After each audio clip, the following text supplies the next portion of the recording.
Salut tout le monde et bienvenue dans une nouvelle vidéo. Certes, ceci est la suite du cours Elasticsearch, mais surtout, c'est la deuxième partie du chapitre d'agrégation. Alors, si vous n'avez pas encore vu la première partie, je vous laisse le lien sur la description et aussi il va s'afficher en haut. Allez le voir pour mieux suivre le reste de cette vidéo. Alors, sans plus tarder, explorons ensemble comment combiner la recherche et l'agrégation dans Elasticsearch.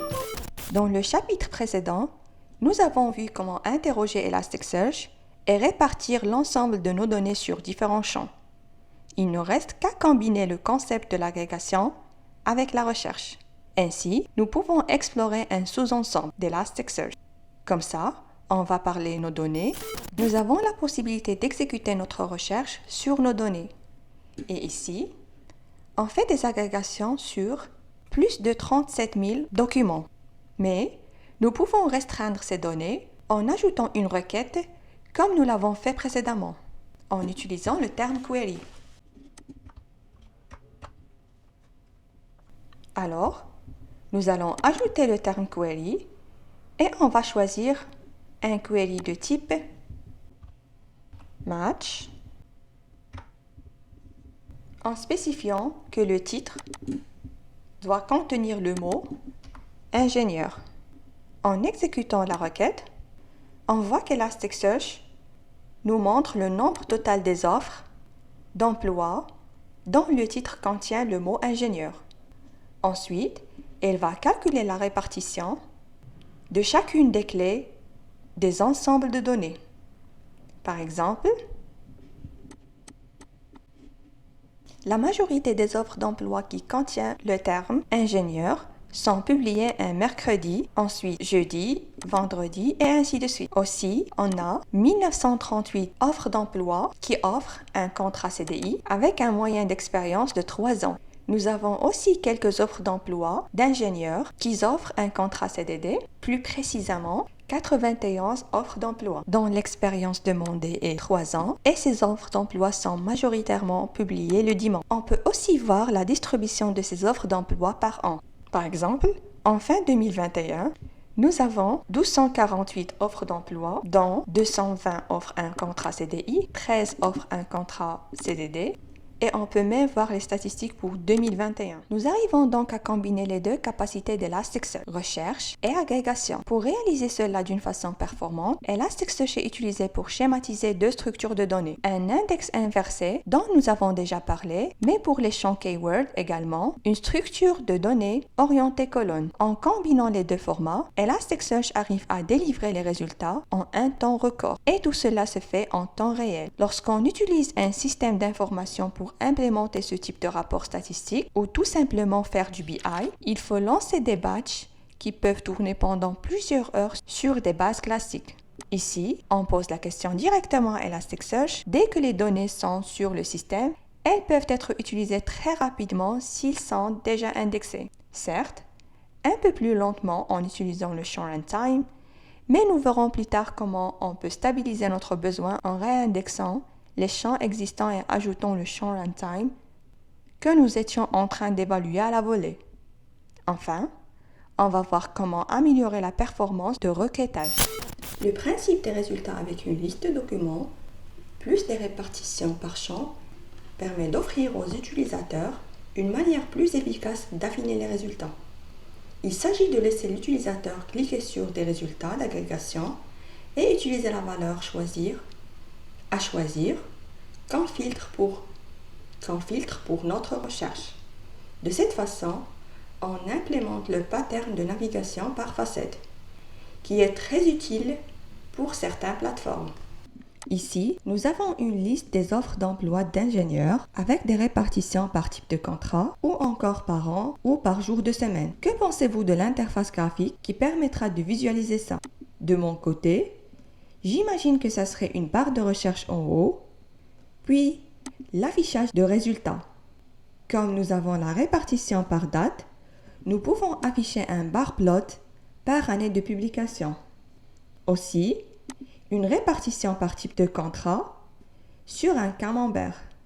On peut également cliquer sur le camembert pour choisir l'offre d'emploi avec un contrat CDI. De cette façon, on filtre nos résultats. Nous allons remarquer que le tableau et les autres agrégations changent aussi. C'est ce qu'on appelle la navigation par facette. Voyons comment implémenter ça en utilisant Elasticsearch et détaillons le cas où notre utilisateur clique sur le contrat CDI. Nous allons commencer par modifier la requête et remplacer le type query par une requête de type booléen.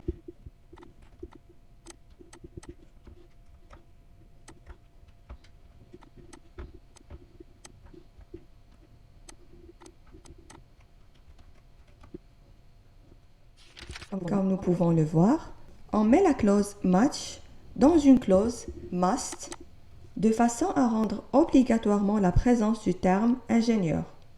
En exécutant le résultat, on voit toujours qu'on a 1372 documents dont 1261 contrats CDI.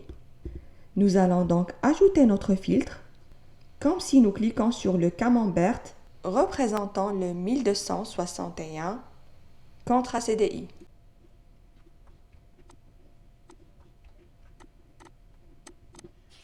Dans une requête booléen, on utilise la clause filtre, on fait une sélection de type terme sur la valeur précise contrat CDI. J'exécute la requête. Nous voyons maintenant que nous n'extrairons que le 1261 documents avec un contrat CDI. Ces offres sont publiées majoritairement les mercredis. Nous pouvons continuer à parcourir nos agrégations. Nous voyons que pour l'an 2021, on a 152 offres d'emploi. En 2022, on a 1109 offres. On peut voir aussi que la majorité d'offres d'emploi d'ingénieurs sont publiées mercredi. Ajoutons un pour les voir.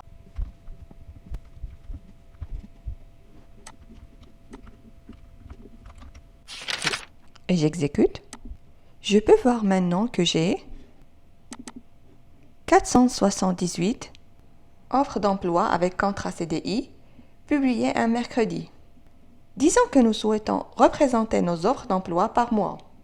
On veut donc filtrer les offres publiées par mois, par exemple, le 1er janvier au 1er février, non inclus. Nous avons déjà vu cela dans le requêtage de type range. Il suffit de l'ajouter.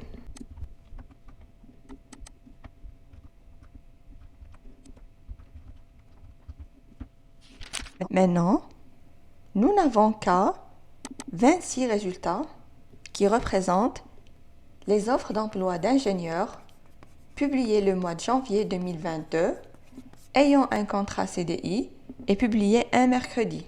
Pour afficher ces offres d'emploi, nous allons éditer la taille de la requête et nous allons en profiter pour supprimer les agrégations inutiles.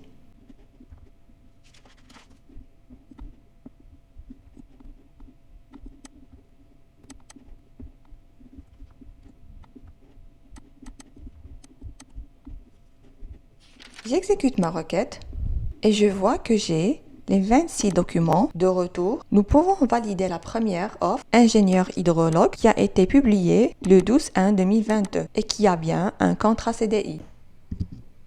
La navigation par facette est la capacité de filtrer les résultats en fonction de ce que nous avons comme agrégation. Et le champ d'application de cette navigation par facette est très large. Vous pouvez l'appliquer pour des recherches classiques. Par exemple, si vous cherchez des écoles d'ingénieurs proposant des diplômes d'informaticiens, ou bien des sites marchands où vous souhaitez naviguer en fonction des intervalles de prix, ou encore pour voir les restaurants servant le sushi ouverts dimanche. Ceci conclut notre vidéo pour aujourd'hui. Si vous souhaitez en apprendre plus sur Elasticsearch, allez regarder la prochaine vidéo où je vous explique comment fonctionnent les champs géographiques. À très bientôt!